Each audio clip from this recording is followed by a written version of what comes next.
What appears to be a reference to the baby Jesus in the lines, in the hymn's opening line, "Joy to the world, the Lord is come," is actually a reference to Jesus' second coming, not his birth in Bethlehem. This is because Isaac Watts, who wrote the lyrics, wrote them as a paraphrase of Psalm 98, with the addition of New Testament language and meaning. During his teen years, Watts often complained that the people in church sang with dull indifference and righteous air. At the time, most of the Protestant churches in England sang only the Psalms. It wasn't that Watts didn't approve of the Psalms, he just wanted them to be sung with a little more enthusiasm.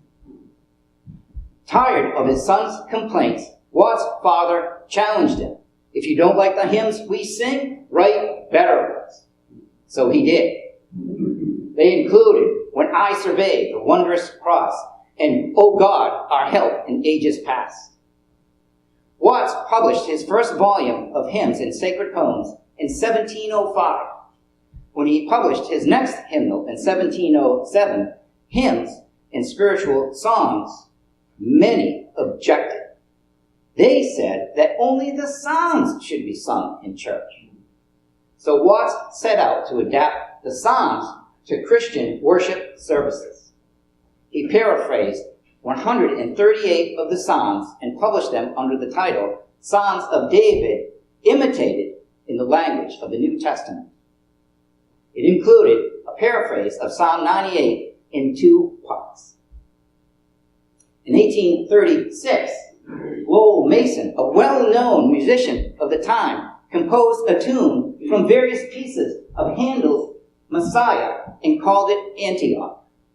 In 1839, Mason paired Antioch with the second part of Watts' paraphrase of Psalm 98, and "Joy to the World" was born.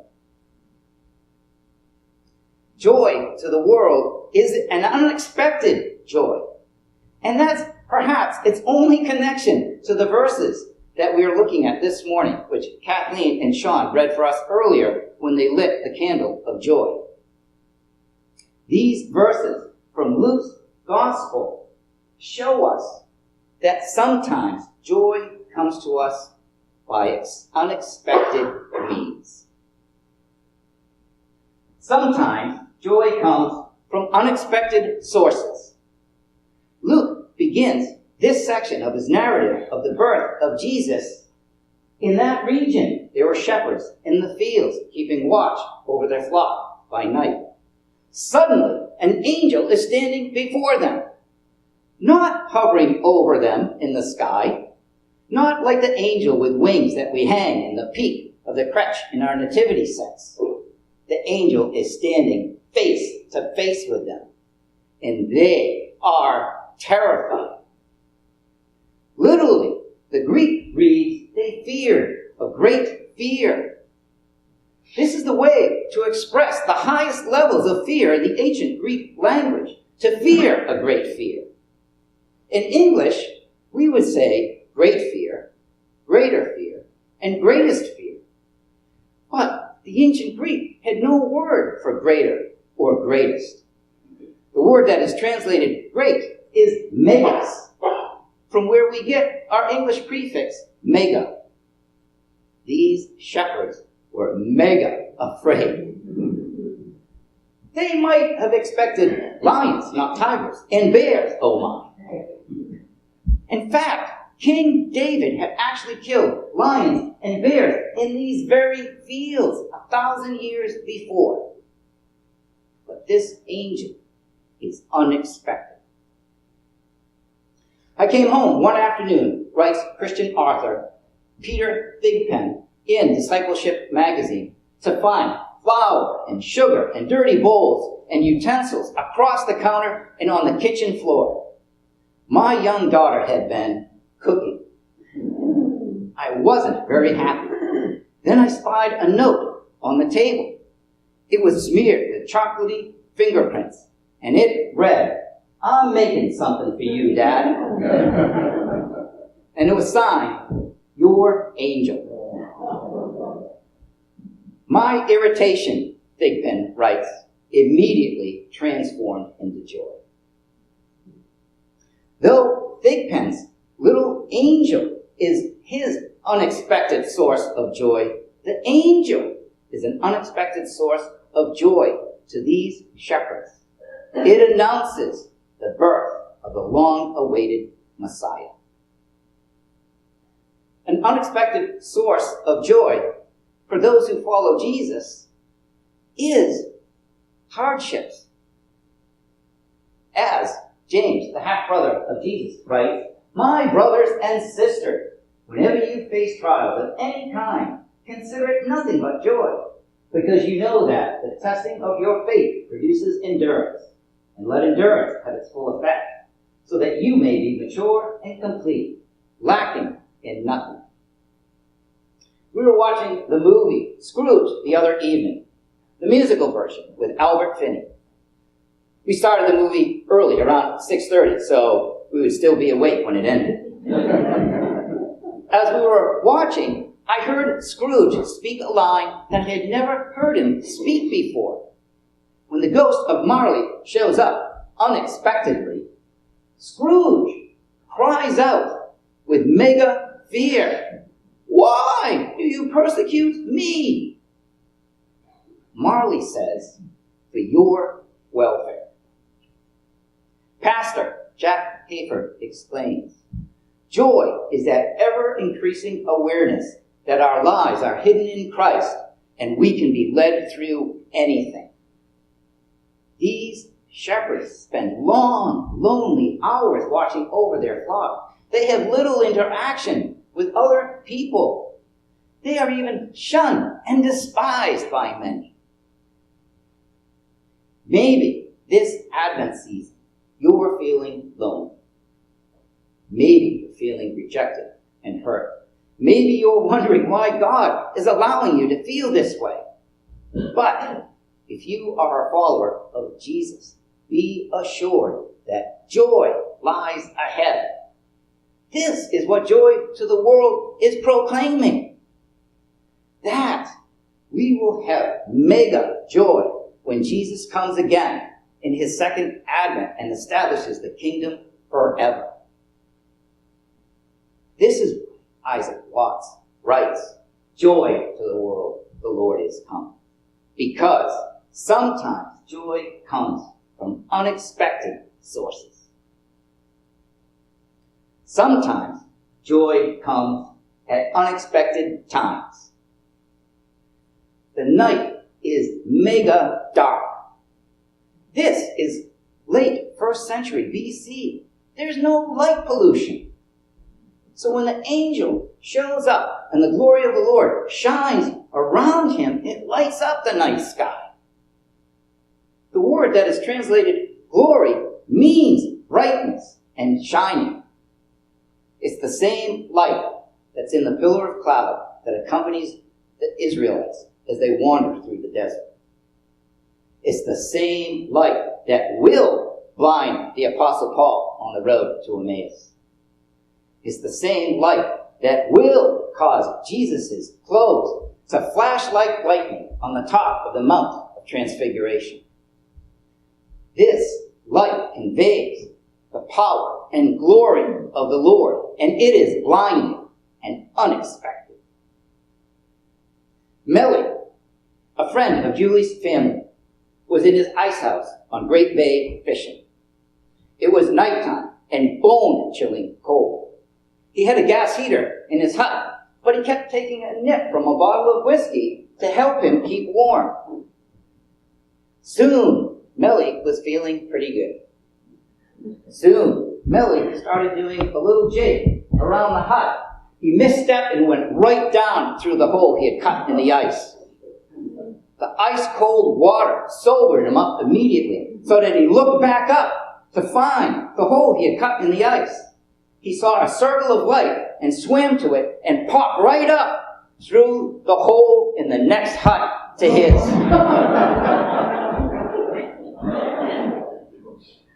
That circle of light was an unexpected joy for Melly. I'm not sure about those who are sitting around and fishing.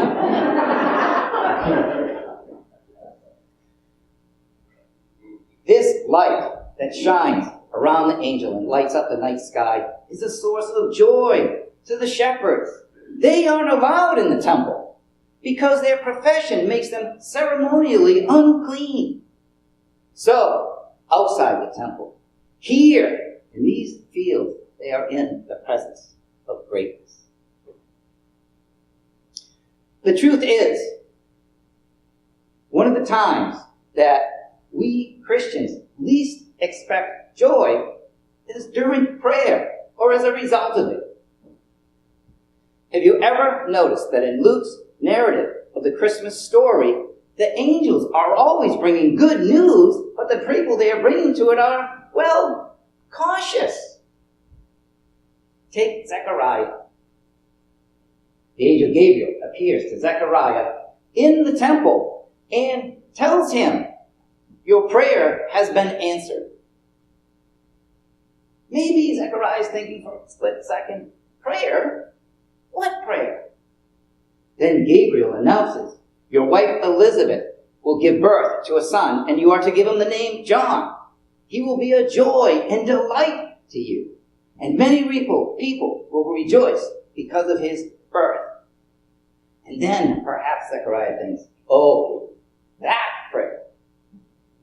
The one I prayed hundreds and hundreds of times when Elizabeth and I were younger, before our hope turned to sorrow, and our sorrow into resignation.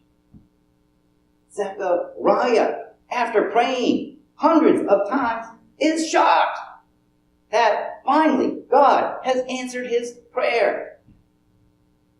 I think we Christians act like that sometimes. Maybe, just maybe, Zechariah is shocked because he stopped praying this prayer years ago. Interestingly, the shepherds are the only ones that don't question the angels. Maybe this Advent, God seems distant and silent to you. Maybe you've been praying like God is distant and silent. Maybe you've even stopped praying. The Apostle Paul encourages, devote yourselves to prayer. Pray without ceasing. And if you can't pray, then sing. That's what Martin Luther did. And remember the old proverb, those who sing pray twice. This is why Isaac Watts writes, joy to the world, the Lord is come. Because sometimes joy comes at unexpected times. Joy also sometimes comes in unexpected places. Bethlehem and the surrounding fields have been a source of unexpected joy for 1,000 years.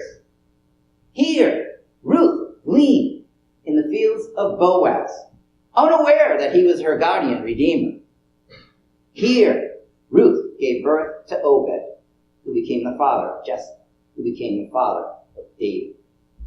Here, David watched over the flocks of his father. He became an expert at the use of a slingshot. Here, he killed lions, not tigers, and bears, oh my. Here, the prophet Samuel anointed David to be the future king of Israel. And Bethlehem became known as the city of David, and David became the greatest king in the history of Israel until this evening, when King Jesus is born to Mary from the house of David. Sometime, God breaks into our lives at unexpected places and shows us joy. Back in the deep woods of Southampton, New Hampshire, possibly over the border into Amesbury, Massachusetts, circa late 1950s. Julie's father, Walt, seen here in this picture, was fighting roosters. Now, I don't know if this picture was taken Christmas morning and this is Walt's version of the Red Ryder BB gun, but that's definitely a look of joy. Walt was a good, very good at fighting roosters. Walt was good at anything he set his mind to, and he has set his mind to raising roosters. And he did it because he won a lot of money, and it helped support the family in those early years. Well, at one point, Walt took a break to go relieve himself. Someone came up and stood beside him to do the same. Walt looked over slowly and up, and it was Ted Williams. The Ted Williams of the Boston Red Sox and future Hall of Famer. So there was Walt and Ted Williams standing side by side, relieving themselves in the deep woods of Southampton, New Hampshire, maybe even Amesbury, Massachusetts. Walt, though, still took the opportunity to speak to Ted and to get his autograph. I have it right here on this dollar bill. It's the only piece of paper Walt had with it. It's even a silver certificate. The shepherds, suddenly finding themselves standing side by side with the angel as he announces the birth of Jesus, just adds to the rich history of unexpected joys that have taken place in Bethlehem and the fields that surround it. An unexpected place where we Christians often find joy is in our Bibles. You probably didn't expect me to say that. But I humbly suggest to you that we don't think about the joy that is lying here with us, for us, in this small package. A young Chinese convert named Lo, though, discovered this joy when he picked up his version of the Bible, the King James Version, and turned to Matthew 28, verse 20, and read what he believed was speaking to him personally. And lo, I am with you always, even unto the end of the age. If you've never read your Bible, or if you rarely read it, please pick it up today and start reading. It is a gift from God that shouldn't go unopened this Advent season. Did you know that for every prophecy of Jesus' birth in the Bible, there are 8 that look forward to his second coming? And this is why Isaac Watts writes, "Joy to the world, the Lord is come." Because sometimes joy comes in unexpected places. Sometimes joy comes to unexpected people. The shepherds aren't educated. They are considered untrustworthy. They can't testify in court. They are outcasts from Jewish society. They don't even exist to some people. This past week, I went to visit Don Williams at the New Hampshire Veterans Home. I asked him, "Don, have you ever experienced any unexpected joys?" He said, I'm going to have to think about that. When I got home that evening, I received an unexpected joy. Don had called and left this message for me.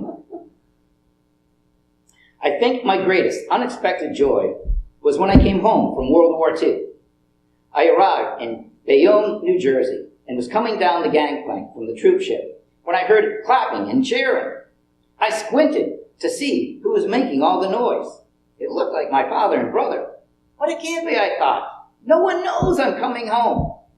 But my father knew someone in the Red Cross and had tracked me, and he knew when and where I was landing. And they came running up the ramp and gave me a big hug. The angel, with the multitude of the heavenly host, which is literally heavenly army, is like God clapping and cheering and embracing these shepherds. Because to God, no one is an outcast. of all people, unfortunately, sometimes we Christians are the ones who least expect joy. Unfortunately, all too often we are known for what we're against rather than what we're for. Julie and I were coming out of Walmart in Epping during Christmas time several years ago. There was a Salvation Army bell ringer there, and Julie put $1 in the pot. Someone who came out of the store after us did the same. They threw some money in. The bell ringer said, "Thank you." And as we were walking off into the parking lot, the bell ringer yelled out, "Happy Holidays!" And the person behind us turned around and growled, "It's Merry Christmas." Sounded more to me like they had said, "Bah humbug." If you follow Jesus Christ, please be joyous this season. Find joy. And if you can't find joy, make joy. Charles Spurgeon said, "Those who are the beloved of Christ must be the happiest and most joyous people to be found anywhere on the face of the earth." And this is because we know that Jesus is coming again. And this is why Isaac Watts writes, "Repeat the sounding joy, repeat the sounding joy, repeat, repeat the sounding joy." Because sometimes joy comes to unexpected people. Theologian William Willimon comments on this passage from Luke's Gospel. Christmas time is a delightful disruption to the way things normally are. Poet Samuel Johnson writes, "Our brightest blazes of gladness are commonly kindled by unexpected sparks." Sometimes joy comes from unexpected sources, at unexpected times, in unexpected places, and to unexpected people.